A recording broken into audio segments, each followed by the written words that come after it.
Les négociations ou discussions, moi je préfère dire discussions, je les veux. Je les veux qu'avec le Rwanda, parce que c'est lui mon agresseur. Et je l'ai dit d'ailleurs dans la salle à Addis Abeba, à Paul Kagame lui-même, en disant « C'est vous que je veux avoir de face à moi dans une discussion pour savoir et vous poser la question de savoir qu'est-ce que vous voulez à mon pays et à mon peuple. Pourquoi vous continuez indéfiniment de tuer mes compatriotes et de piller les ressources de mon pays. C'est tout ce que je veux comme thème du dialogue, parce qu'il n'y a rien d'autre. Je ne lui dois rien, il ne me doit rien.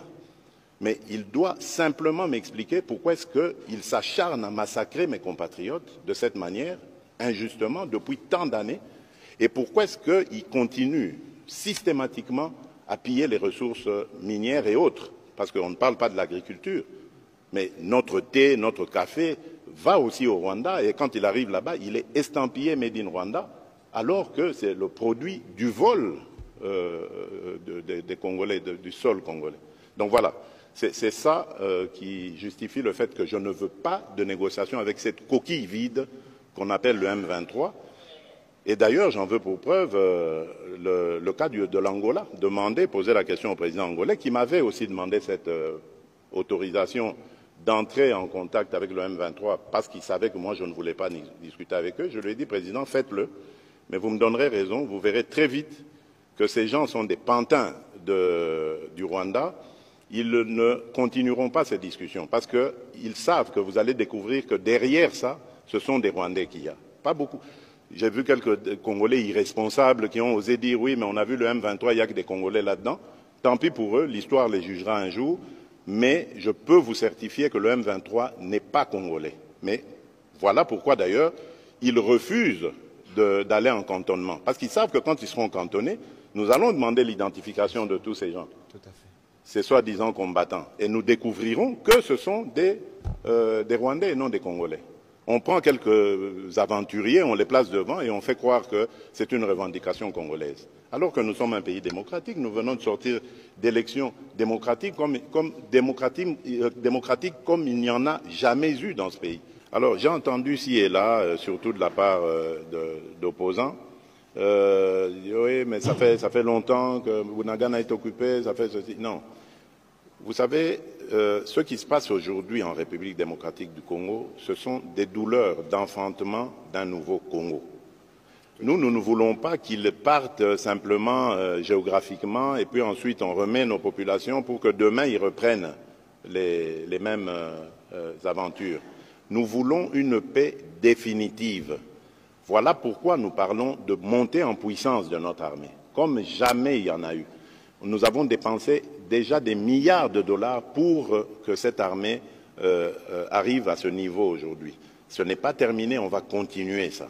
Parce que la meilleure manière, la meilleure attaque, comme on dit, c'est la défense. Donc nous devons avoir une force suffisamment dissuasive pour décourager des aventuriers comme Paul Kagame, par exemple, aujourd'hui, à l'avenir, de venir jouer en République démocratique du Congo. Voilà. Donc ça, c'est le premier objectif que nous visons. C'est pour ça que c'est très important de prendre le temps qu'il faut. Donc on ne va pas libérer Bunagana pour le libérer pour qu'après on retombe dans les mêmes travers. Ensuite, il faut parler, que les populations se parlent. Il faut sortir ces démons, mais une fois pour toutes, de la division. Parce que ce sont à cause justement de ces tensions interethniques, intercommunautés, qui font que le Rwanda a trouvé prétexte pour demeurer au Congo, déstabiliser la République démocratique du Congo et continuer le pillage de nos ressources. Parce qu'en fait, c'est ça la visée. Le Rwanda aujourd'hui s'est construit grâce aux ressources. N'ayons pas honte de le dire, c'est une vérité. C'est grâce aux ressources volées à la République démocratique du Congo. Ils n'ont aucune industrie, demandez-leur. D'ailleurs, j'ai vu une fois, on posait la question au président Kagame, il a été incapable, il parlait d'une société de montage de tablettes, de choses. Enfin, c'est pas avec ça que vous développez un pays. Donc, vous comprenez que c'est le fruit du pillage de nos ressources, tant minérales que agricoles.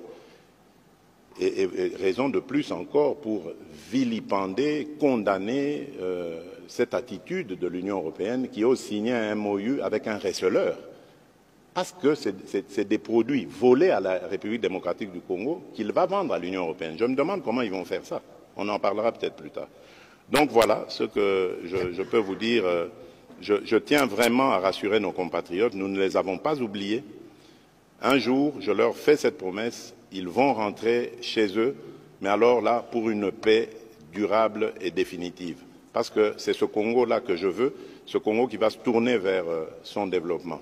Donc je veux la paix, une paix véritable et une paix durable. Comme je l'ai dit, je ne veux pas de paix factice dans laquelle on humilie la République démocratique du Congo.